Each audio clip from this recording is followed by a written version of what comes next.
Greetings, and welcome to Live from Caid.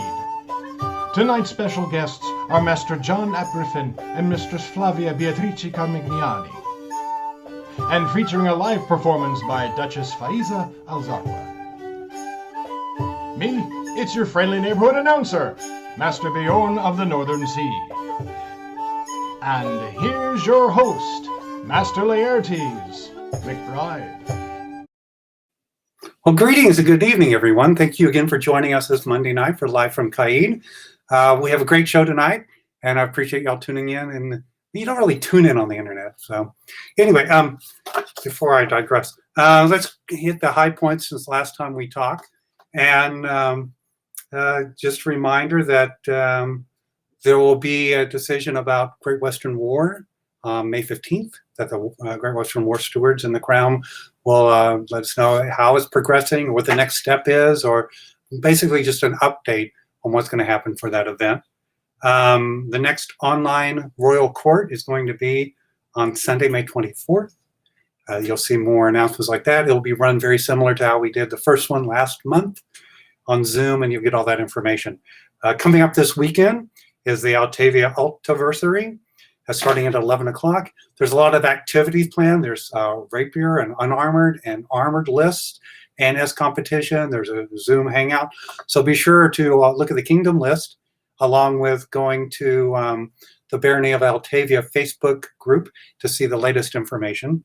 And then on a similar vein, they're putting together a virtual Potrero event on the Memorial Day weekend to replace the event sadly we can't go to. So I'll be looking for more announcements from that. So that's pretty much enough for me.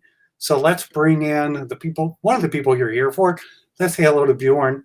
He is coming in right there. Hey, Beorn. How's it going? I'm good. How are you today? I'm trying a new smoothie. It's a fruit with citrus and vegetable, cactus, agave. It's a margarita. I'm drinking a margarita. That's what I'm doing. Oh, margarita was my drink of choice in college. So that regretting.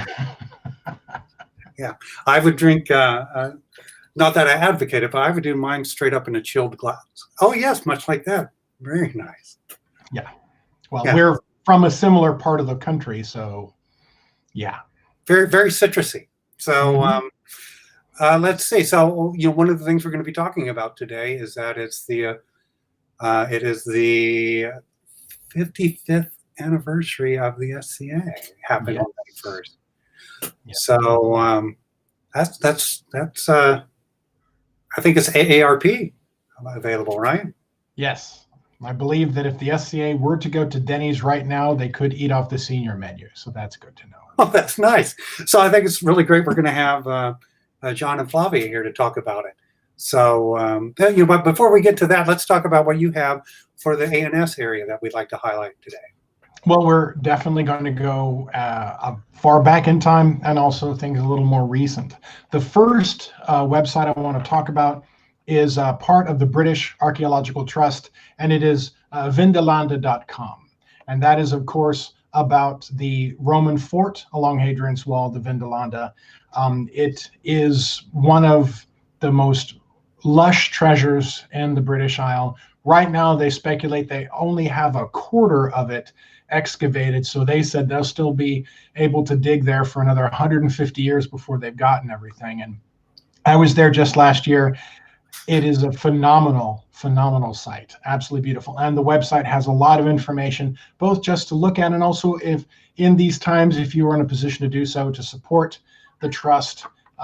They currently employ 47 people, and it's a little out there. So it's most of the people live nearby, and not the easiest place for folks to reach.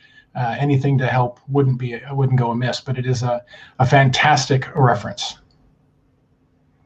And the second thing I have for us would be for one of our own, Mistress Maeve. Some of you know her as Daisy. A lot of you got a chance to see our own displaced Caidan Laurel and documentable tiny person, Mistress Maeve, as she helped with the Blotand challenge we had most recently. This is her YouTube channel, and it is called Daisy Victoria. And in it, she gives a lot of information about her costuming, and not just costuming for the SCA. If you are so inclined to look at some of her other things, like Civil War or 18th, 19th century pieces that she's done, both just for her own edification and enlightenment, and also on commission. But she goes through step-by-step procedures, what sorts of fabrics to choose, and certain construction choices. It's a very informative site, and like I said, since she's one of ours, it's always nice to have her with us, even if digitally, since she's all the way out in Trimaris right now, I think. Oh, those are great. Yeah, I've been watching some stuff that she posts on her Facebook feed of all the different outfits and costumes that she's done. Some amazing stuff. So, absolutely. So, well, thank you. Hopefully, people out there will have an opportunity to check those out, because I bet you got some free time. So, speaking of which, we've talked about it's the anniversary, 50th anniversary of the SCA. Also, it's May the 4th, so May the 4th be with you. So I thought it would be a very opportune time to have our next guest on. So who are our next guests? We are very honored to have with us some of the original people that helped fashion Caid, certainly. And they are, of course, Master John and Mistress Flavia. And so not only are they some of the folks that helped start what we think of as some of what Caid is, or what the SCA is, they're also pretty well known in fandom just at large, in several different avenues of fandom, not just the SCA, but in a couple other ways too. So, and we get a chance to ask them all about it. All righty. Well, thank you very much. I'm going to make you go away for a minute, but we'll still be able to hear you. And here they come right now. Hi. Hi. How are you guys doing? Pretty good. Yeah. I mean, like I said, you're alive and you're healthy, and there's the challenges that have been happening, but still this side of dirt. This is good. Well, one of the things that we're celebrating on the episode is the 55th anniversary of the SAA being founded and moving forward. And as I've mentioned before, y'all were around when rocks were soft and the SCA started. And I thought it would be great to get some of those stories about, how things were then and some of the most memorable times during all that term. And I think one of the first things, of course, is how did you guys get involved in the SCA? Well, we knew some people in Berkeley. We were in Oakland. No, big deal. And basically, we were told that there was this fun group that had just started, and it was all about costuming, and which of course immediately interested me. Yeah, and they said that there was going to be an event in the coming weekend, and they knew that we, had costumes and what have you. So I think she made me a monk's robe or something, and she had a dress that had been done for a science fiction convention that she wore, and Catherine wore a little jester outfit, and Laura had not made an appearance yet. Laura was almost going to. Yeah, I mean, the following month. So you 67. You refer to that as the golden years. So this was back in 66, 67? 67, March of 1967. Right. And you tell a story about one of the knights rode in on a horse. Is that right? Yeah. Well, we went to this thing and discovered that they were going to have a coronation and a crown tournament. Evidently the first one. So they had tournaments before, but at the first 12th night, they had decided that it looked like they were going to keep doing this. And so they ought to give it some kind of form. So they went back and figured that all the people who'd won the previous tournaments over the year would have been considered to have been king, and they would crown the guy who won the last tournament at this one, and then they'd have a crown tournament. That's the way they did it. So Henrik the Dane, now Duke Henrik of Hahn, was going to be crowned, and he was off considering how he wanted to make an appearance, and this lady rode up to him on a horse and said, asked him what was going on and what have you. And he said, well, he really kind of wanted to explain what he was doing there, and that he wanted to make an appearance in some medieval sort of fashion. And she said, can you ride? And he said, yeah. He says, I just don't own a horse. And she jumped down off of hers and said, here, ride mine. It's Total stranger. It was 1967, it was the Bay Area. And so he rode her horse in. And we only discovered it was a borrowed horse years later when we were talking with Henrik about that. And he said, oh, no, he said, it wasn't my horse. And he told us the story of the lady coming up and jumping off her horse. We'll never know who it was that, unless they watch this somewhere, who it was that made that particular event so very nice. Interesting. So you got to see Duke Heinrich and the horse he rode in on. Henrik. Henrik. So as part of the formation of the SCA, because as everyone knows, it started as a backyard party. John, you were involved in kind of like the board in the early years of kind of forming and shaping what is kind of. They'd incorporated the thing in late '67, I guess. After we moved back to Southern California after that year, and sometime right after that, they decided that they'd incorporate the group as a nonprofit educational corporation, and so they'd set up a board of directors, and they had no terms or anything like that. If you agreed to serve on the board, you were on it forever.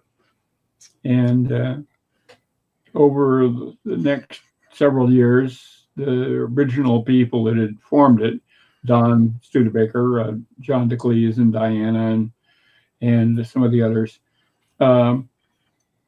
left the board for whatever reason, and different people were on it.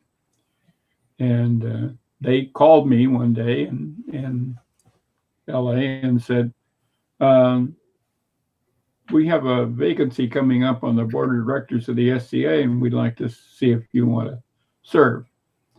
Now, we'd been busy here in Southern California putting the Principality of Caid together and getting that rolling. So raising 2 children. Yeah, all that good stuff. So I agreed to serve. Now, fortunately, at that time, PSA, Pacific Southwest Airlines, which no longer exists, was a strictly inside California airline, and so their rates were governed by the California Department of Airplanes or whatever the heck it was called. And the fares were set by that corporation, so they weren't able to raise their fares to the extent that they later did, and so I could afford to fly to the Bay Area twice a month. We held a board meeting every month, and then halfway through the month we held a committee of the whole meeting, and I got to go to the Berkeley both. Anyhow, it was interesting. It was slightly expensive, but not terribly, and so I agreed to serve. At that time, he had a good job too. So So I think you were kind of instrumental in some of the structural changes that the board exactly. The board had a permanent chairman at the time, and Never a good idea. who was sort of autocratic, and he decided when a thing was brought up by, as a matter of fact, by the kingdom of Caid, because we'd become a kingdom by then, that even though it was something that the board should act on, he decided, because he didn't like the whole thing, that we couldn't do it. It was something beyond the purview of the board. And the rest of us were so upset by that we held a little palace coup, and the rest of the board members got together, and we decided to reform the whole thing.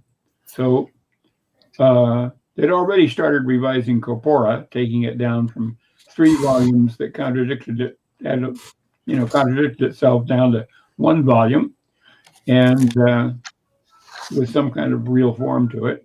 And then we changed the chairmanship to a rotating chairmanship, and gave the board term limits, as it were. So, yeah. Then we had a lot of complaints about the College of Heralds being about 4 years behind. So one summer we got all of the Kingdom Heralds together, save one, and held a big conclave of heralds in the hotel ballroom in Oakland, the Leamington Hotel, as a matter of fact. Right. And over a weekend, brought the College of Heralds up to date. The heralds all refer to the stuff that came out of that meeting as the summer of bad heraldry, but we got it done. And then we were having some problems with TI because it had been very sporadic. And one of the things we promised in the membership was a quarterly magazine. So we were getting ripples from the post office over this. Yeah. So we prevailed upon Steve Jackson, who was Steve Jackson Games. was Varg something or other. Had been the Baron of the barony in Austin, Texas, and Steve put out an issue a month for almost a year to get TI caught up. So by the time my term was up and I went off the board, I was very satisfied with what we did. Well, it sounds like that you've made a huge impact on what structure that we have now, and it was a solid, firm structure that we're able to build upon and take us to where we are now. I mean, Yeah. The big thing about that is foresight, right? You try to build something that will last, and then does not just address the immediate need, but what you hope will be how things lay out in the future. I was very proud of that. Meanwhile, I wasn't exactly sitting home doing nothing. I had started an artist guild. In the West, it was quashed because some people didn't care for the fact that I was doing it. And then down here, and between that and Well, forming Collegium Caid later on, and that sort of thing. the Corpora at the time, as it was written, said that a principality had to have a newsletter so that it could become a kingdom. That was one of the requirements. But the people who were on the board in the early days said we couldn't do that because we weren't an official branch. So she fought them tooth and nails and referred to one person as John Dickley's trained poodle. Well, because he was the one writing the threatening letters. It's like, just don't bother me. This is so stupid.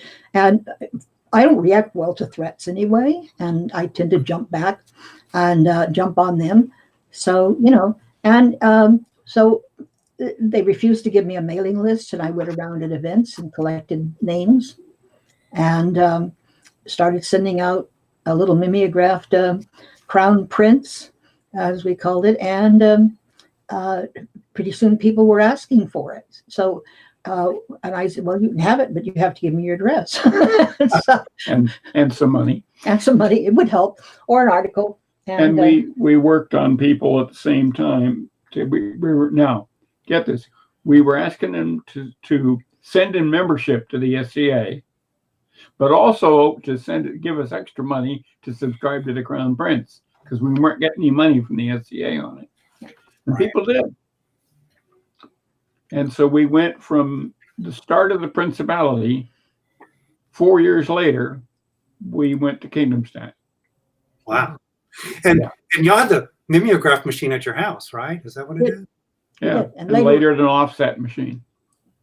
And y'all would have little parties to put stickers on and dress it out and everything, right? Yeah. Yeah. Our kids It got to the point to where people would say, when we'd say we're having a party, they'd say, is this a real party or a work party?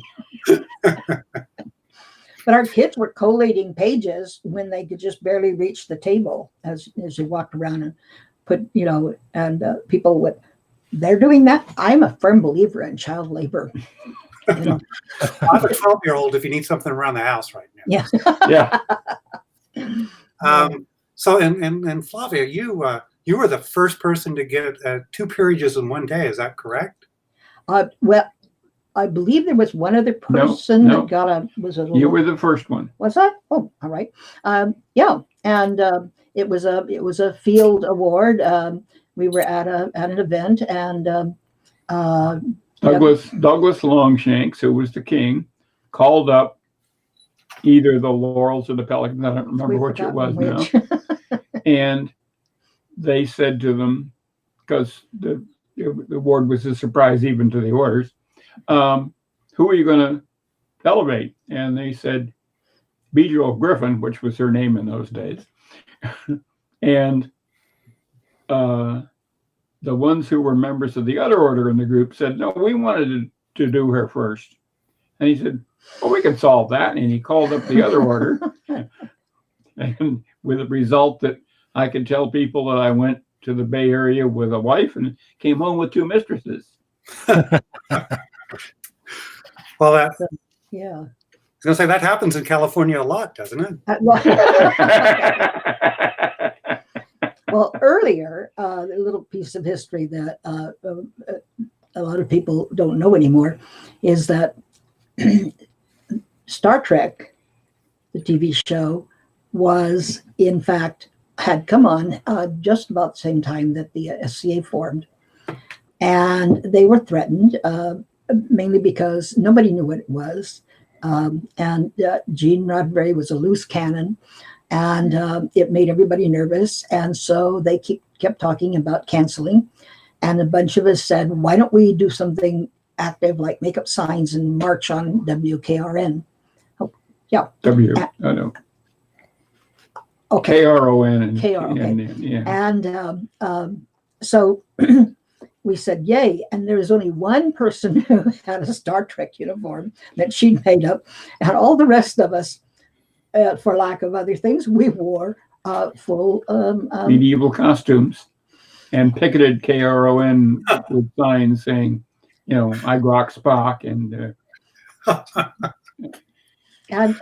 the people inside the building didn't know what to do.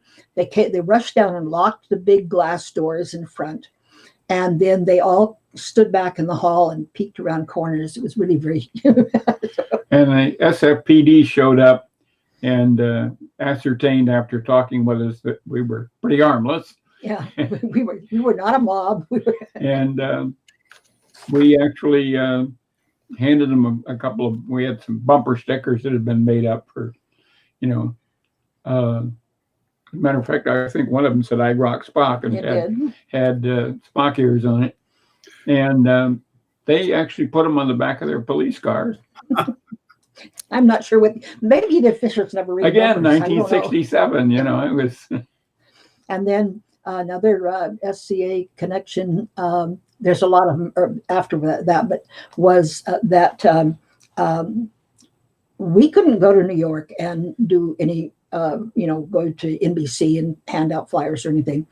So Jean, having met a band of belly dancers, all of whom were SCA people, asked Wanda Kendall, who was, she's Wanda Levita now, but Neptha of Thebes, if she would go. And she looked more like Wonder Woman than Linda Carter did. And, just a lovely girl. And she was very outrageous. This is a much longer story than you want to deal with now. But, corner us and hand us a beer. We're good. We'll tell you. So they went to New York and lobbied NBC for renewal? Yeah. Yep. Well, not exactly lobbied. She had bumper stickers and flyers. And they wouldn't let her in the building. So she just waited by the executive parking lot, and when a limo pulled up, she opened the door on that side and got in and said to the rather startled executive on the other side, "You don't mind, do you?" And he's looking at this gorgeous young lady and says, "No." And so she got in that way and went in through the door and went through the entire building and handed out flyers and bumper stickers to all the secretaries. There were a lot of people more in sympathy with the fans than they were with their own bosses and so on. So there was a lot of skullduggery going on in the background once it got started. But yeah. It's crazy. I mean, you hear stories, about lobbying and efforts, but that was, the effort to bring Star Trek on and keep it on. Yeah, I think is the model that a lot of fans and fan organizations have used. And followed since. Yeah. Well, as a matter of fact, for years we sent out just a whole list of how to mount by mail campaign. And now it's like super easy if you follow the rules, which a lot of people don't. Right. But I know it sounds silly, but you get a letter and we asked you to write a letter and ask 10 people to write a letter. They write a letter, ask 10 people to write a letter. How simple can that be? People will say, "Oh, that's way too simple. It wouldn't work." And I said, "Okay, hang up." Now, along with supporting and being an intricate part of the science fiction community through the years, you've kept involved in the SCA as things went by. I mean, about 10 years ago, you were Baron and Baroness of the Angels. Is that correct? Correct. That's correct. So, I knew you were Baron and Baroness. I just remember if it was 10 years or not. So was that from that perspective, was it a different set of experiences than the rest of the time in SCA, or was it just an extension? It was, yes. Yeah. We had been made court Baron and Baroness by a friend of ours who was the King of the West, Andrew Riga, many years before. And as a matter of fact, we were called up and they made us Baron and Baroness. And I said, "Andy, what the hell for?" And he said to us, "You got to love this. Well, we wanted to give you something and you had everything else we could give you." But we never felt like we earned it. So we just simply never wore the coronets or We didn't have any. Well, we didn't have any yet. But, we didn't have anything for us or anything. And but then after being Baron and Baroness of Angels, we figured, by God, we've earned them. Yeah, we went over the falls in a barrel for that one. And so, yes, we felt we'd earned them. And then Duke Edward made these coronets for us. So we're very pleased. He got his little hands and made them. Yeah. You could be in trouble for that. You have to find me. But yeah, I mean, it really, having been a line of Baron myself, it really is a completely different experience than pretty much anything else, other than I'm sure the big chair in the SCA. And I think, frankly, it's the hardest job in the SCA. Not king and queen, but being a baron, because Landed Baron and Baroness. when you were trying to hold a whole flock, and I say that advisedly, of people all running wildly in different directions. At least the king and queen can just show up for an event and smile a lot, give out some awards. Well, they're king and queen for 6 months. Yeah. The baron and baroness are anywhere from 3 to 5 years. Yeah. Or longer. Yeah. Well, we bailed at the end of 3 years because it was just getting too much for us. But we've stayed active. We've been, I still teach. John doesn't do field heraldry anymore, but he used to go out in that field and, be able to stop traffic. And I used to get echoes off of hills. and our kids are Laura is Lord high everything else. Catherine is when she can be is active. Right. And we feel like we've given something to the organization. Oh, I think you've given a lot to the organization.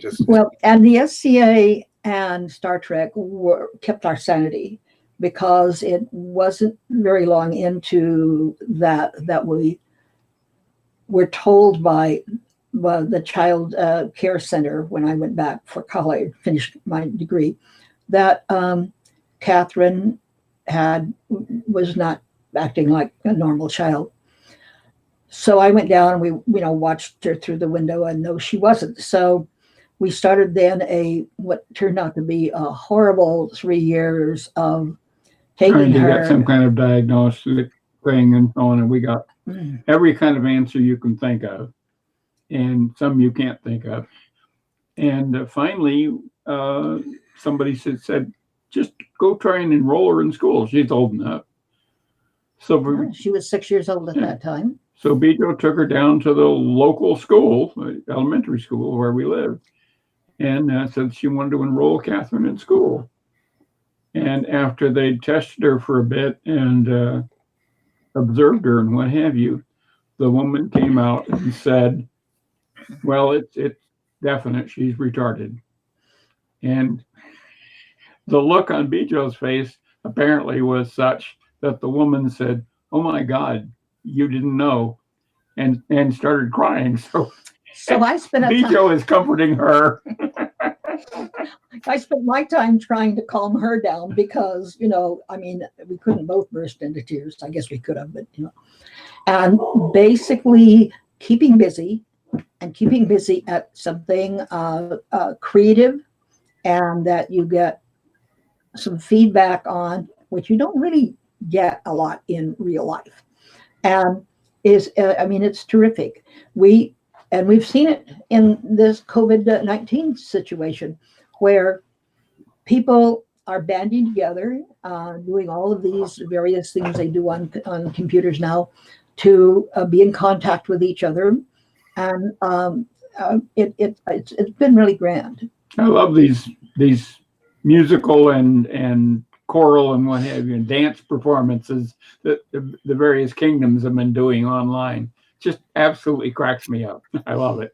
Yes, it's amazing to see people stepping up and sharing their talents and remaining connected through these challenging times.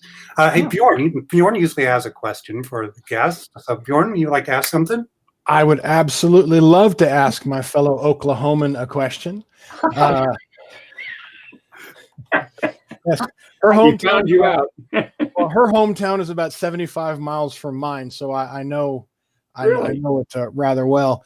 And one of the things I always wanted to ask you, because of your background in costuming and the work that you did with Paramount and with Star Trek, is it true that the reason in one of the callback episodes of Star Trek, where they had sort of a group of people that were, I guess, their embodiment of chivalry, their knights wore white belts because of what they saw in the SCA, or was it the SCA wore white belts because of that episode of Star Trek?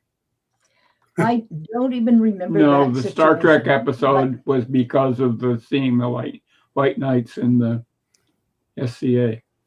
They would have to be because most scripts are in the can months before you see it. So that didn't always happen with Star Trek, by the way. But yeah, it had to have been that. I do know that the SCA has had many authors. Paul Anderson and Jerry Pournelle come immediately to mind. Paul Anderson was Sir Bela of Eastmarch in the first couple of years of the SCA. And he solved the problem of being asked for autographs by being an illiterate Polish knight. If you asked him to sign something, he'd sign an X. Nice. And That is absolutely fantastic. So is it also true that the fantasy author Robert Asprin was yes, known as Yang the Nauseating? He started the Great Dark Horde that was so prominent in the SCA. Not so much on the West Coast, but something definitely prevalent. I know Penzic had the Dark Horde descend upon them for many years. yes. Yeah. Well, they weren't really very, very good villains. They were just sort of grumpy people. Yeah. Bob Asprin did it for fun. He liked to poke fun at things. Well, I think we've used our time with you today. So the last thing we like to do, oh, by the way, you can tell which one of us does his research and which doesn't. So I didn't have any clue about that. So Flavia, where from Oklahoma are you from? Yeah, Holdenville. Oh. Right off the 270. Well, it wasn't then, but yeah. I came to it a little later than you did, Bishan, just to be fair. Yes. So, yeah, I found in cleaning up part of the garage, I found a jar of Oklahoma roses that I'll share them with you if you want. Those are rocks, by the way, and they're concretions, so they form and after a big storm in the mud puddles. Yeah, I have relatives near the Panhandle, so I was just wondering. Oh well, then you know. That's right. You were from down there originally. I was born in Oklahoma but raised in Texas. So. Yeah. That's where we first met you.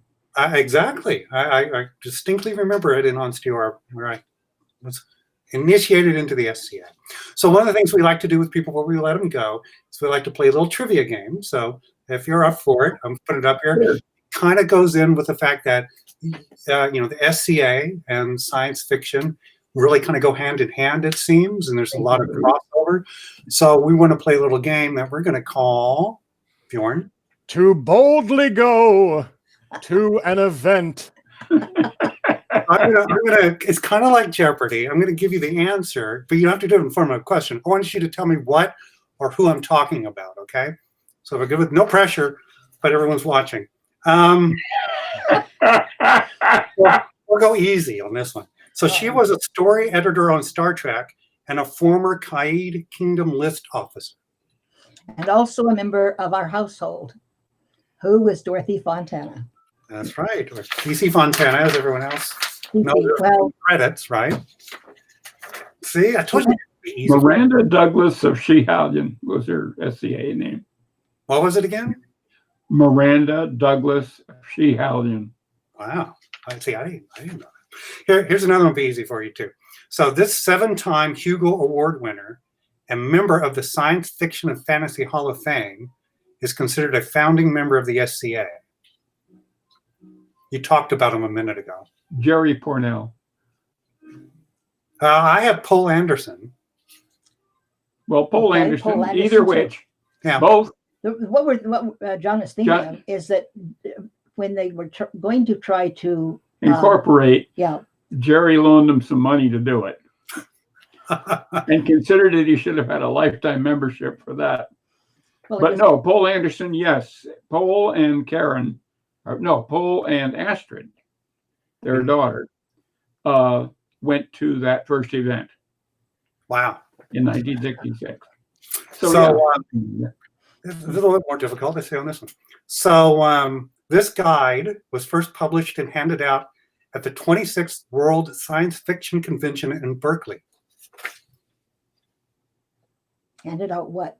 They handed out this guide. It's something we still use. Oh, a guide. Oh, Oh, did I stump you on this one? got us. So they wrote it. They wrote the handbook for the current Middle Ages to hand out at the science fiction convention and recruit. I do remember that, but I don't remember who. Yeah. And then lastly, this is one going back, I don't know on this one. So I personally crossed paths with this gentleman. So he fought rapier in Onstiora. And the clue I'll give you is he never flew on his bicycle to an event, though.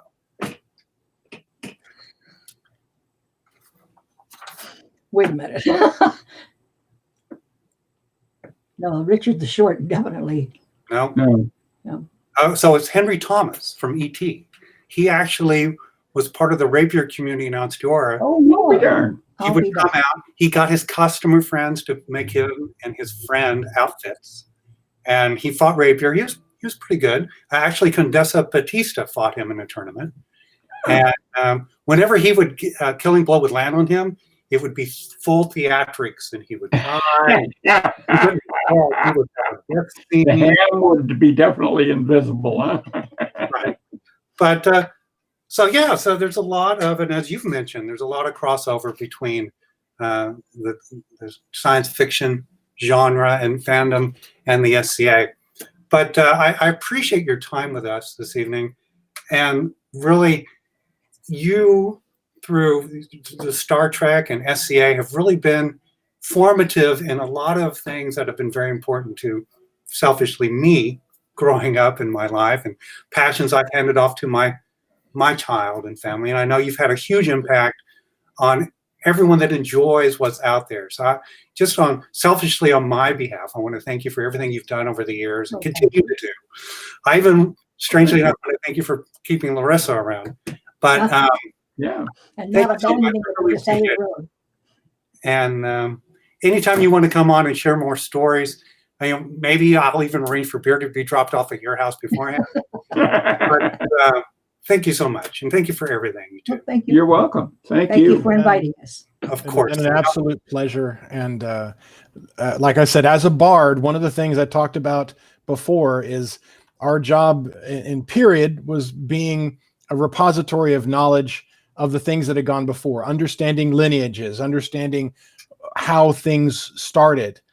And you are part of that kernel that started this beautiful blossom of the society where it is now. And I'm so in awe of bards. I just never occurred to me that our stories could be considered bardic. Cool.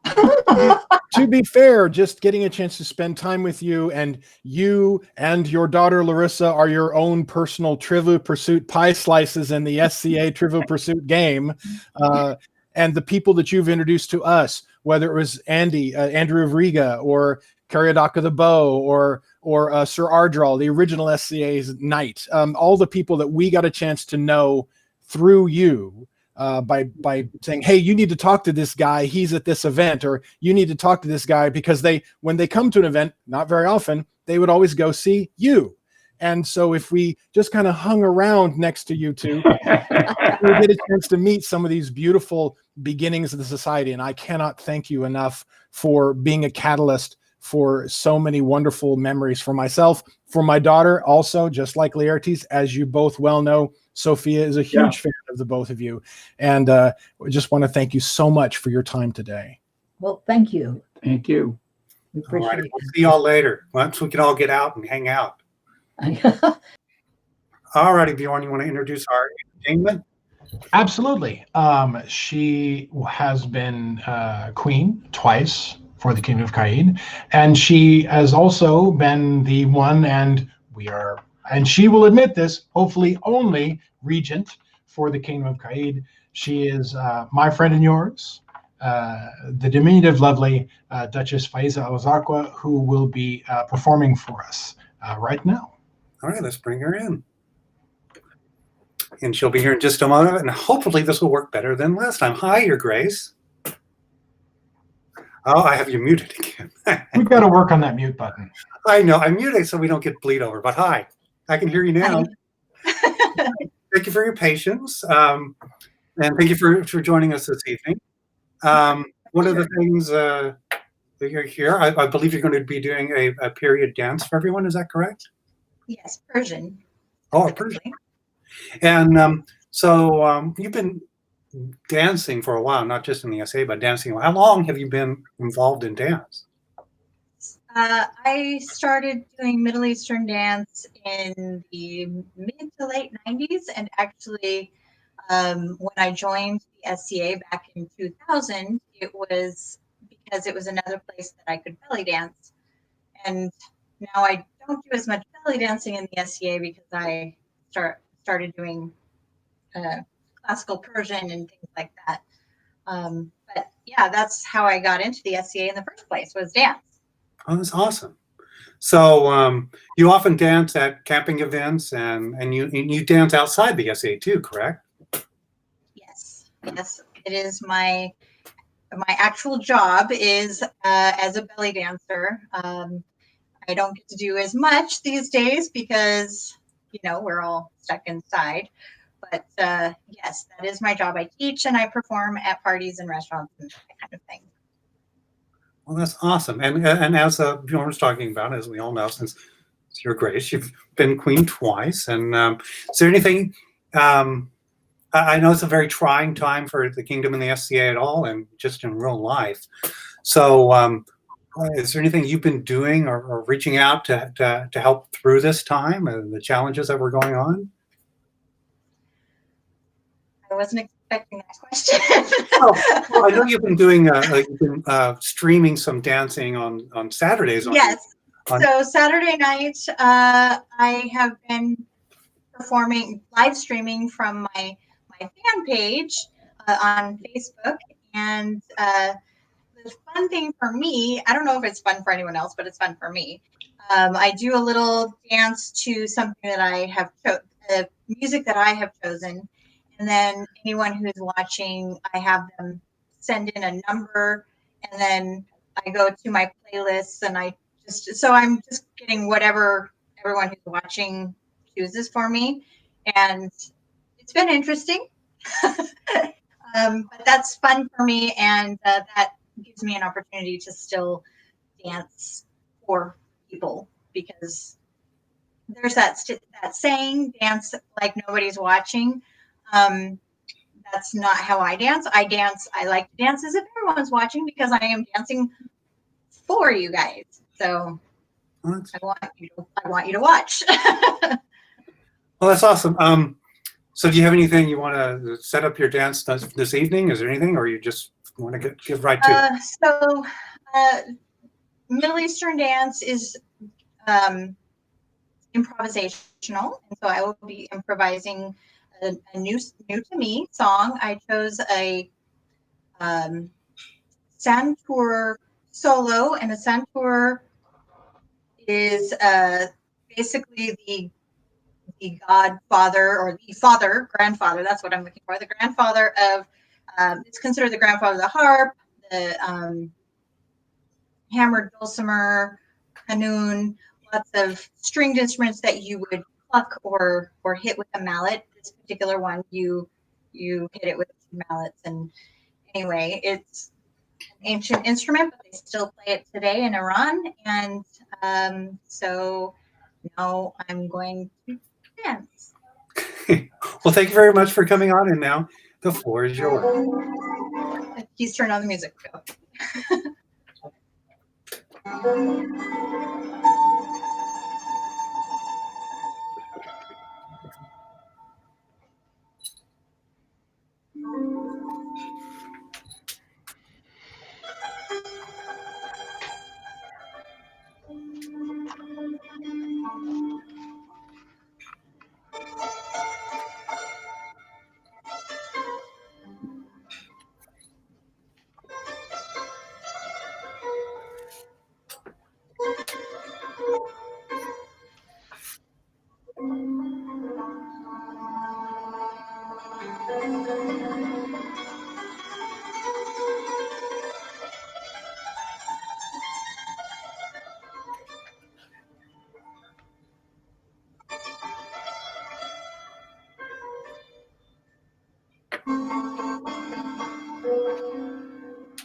Yay! Thank you very much. That was great. Thank you. And you have a lot of people appreciating in the comments. I would say check out the Oh. comments after we're done. Okay. But you're great. Thank you so much for coming on the show today. Thank you. Thank you for the inspiration that you always provide. And thank you for putting up with me over the years, too. Same here. What? But say hello to Alice for us, and we'll see you around. Thank you, Your Grace. You have a good evening. Thank you for the. Well, let's bring back Mr. Beorn. Hey, Beorn. So, little frustrating with John and Flavia, but thank you for your assist while we were trying to work things out. I think for the viewers, like I said, we will circle back and do a pre-recorded interview with them and post it as a bonus episode. We'll arrange with them soon, and we'll get together. I have an amazing game for them to play too that everyone will enjoy.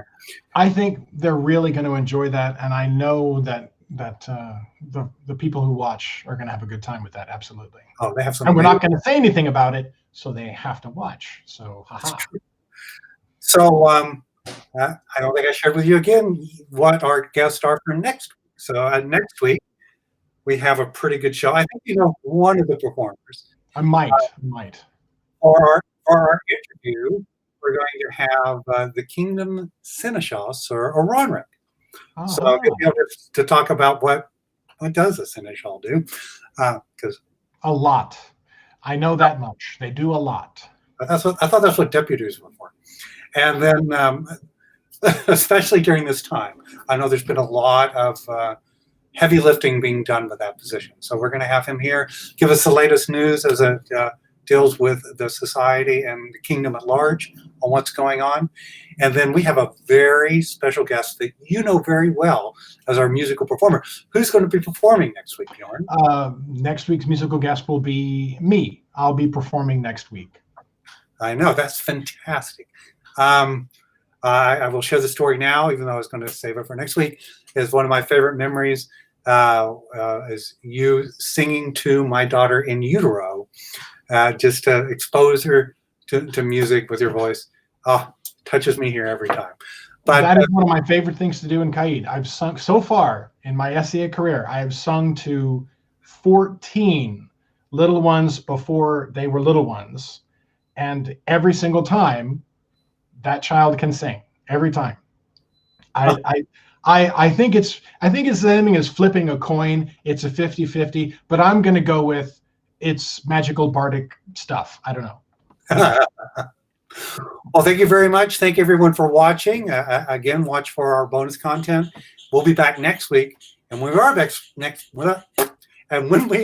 next week, once again we will be live from Caid.